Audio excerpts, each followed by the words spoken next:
Hey everyone, this time we're going to be looking at Katamari Damacy by Ellie Hall. So normally I pick books that are done by Boss Fight Books because I have some kind of a connection to the game and it sort of helps me get into really the story and learn a little bit more about the history and find out some of the personal experiences from the people playing the game. With this one, I've never played this game before, but I had heard of it, so I just kind of decided to get this one to, maybe see if there's another perspective on the game, because most of the things I've heard about this are from like top 10 lists for being like a weird game or something like that. So I kind of wanted to learn a little bit more, and this is a pretty good book to learn more about the game. So in the book, Hall explains the history of the game, and what was really more interesting to me was the history of the game's creator. That was something that I found way more interesting than really anything else that was going on in this book.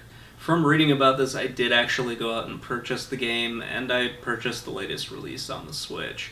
I'll play those eventually, I just haven't quite gotten around to it, but that's kind of one thing that Hall did here. She got me really interested in this game, so I kind of wanted to try it out and just see exactly what I missed from 15 years ago. So the game was created by Keita Takahashi, and he came at this game and he got into the industry from kind of a cool background. He was studying sculpture and art at university and then eventually tried to get a job at Bandai Namco, and he did get it, but he kind of went about it by telling the people he was interviewing with that the video games they were making were all just kind of the same thing, and they needed to do something different with the game industry in order to kind of spice things up a little bit. Generally, it's not a great idea to tell your boss that everything they're doing is crap, but hey, it worked out for him in this case. I've been in those shoes before, and sometimes it works out, sometimes it doesn't quite work out. One thing that his story reminds me of is a lot of the earlier game developers. They didn't quite come to this from a computer background, or if they did, they had something else going on as well. Or they wanted to bring some sort of a new idea or try something different with video games. And that's pretty much what Takahashi wanted to do, and I think Hall tells his story in this very well. That is one thing I can say about this, is the game that Takahashi developed, it definitely was different for any other video game at the time, just because of how really simple its controls were, and just how easy it was to get into, and you could basically know exactly what you have to do throughout the rest of the game in the first few minutes of it. With Katamari being as simplistic as it is, where you really don't need a lot of controls, it reminded me a lot of other Namco games, especially Pac-Man, where the only thing you actually needed was a control stick to tell you which direction Pac-Man was going.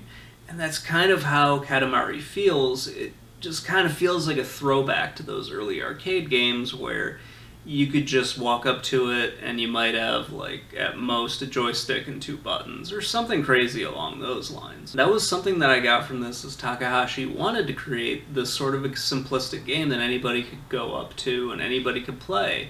And I think he did a really good job with it, and obviously the public thought he did a really good job, because this turned out to be a pretty great thing for Namco and for the game industry. Sometimes companies can be a little jittery when releasing a new IP because it's something the public hasn't seen before, so it's kind of hard for them to really understand it. And that was the thing with Katamari, and Hall explains this a lot, is that it's really simple to get into and understand. You're just on this big ball and you're moving it around and stuff sticks to it, and slowly the ball gets bigger and bigger. So as it's mentioned in the book, Katamari came along at a time when sort of the industry was a little bit stagnant.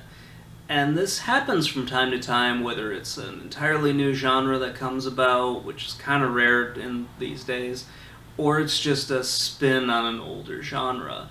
They usually come in and they're able to shake up really the industry. Indie games are able to do this a lot better now, and I think that's something that Katamari probably would have been. If it came out now, it would have been probably an indie game.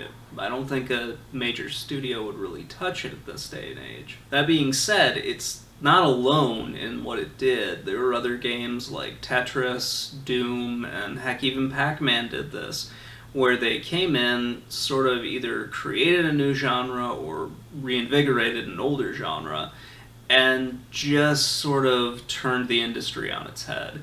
It's something that Katamari was able to do, and I'm pretty sure it'll happen again at some point. So just my final thoughts, this is a really good book, and it does a really great job of explaining the game.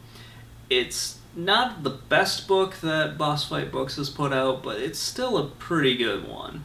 And especially if you haven't ever played this game before, like myself, I'd never played it before I got into this book, it might give you a little bit of inspiration to play it. At least it did for me. Anyway, guys, that's going to wrap it up. I hope you enjoyed the episode. Please let me know if you did, or if you didn't, in the comments below, and have a great day, everyone.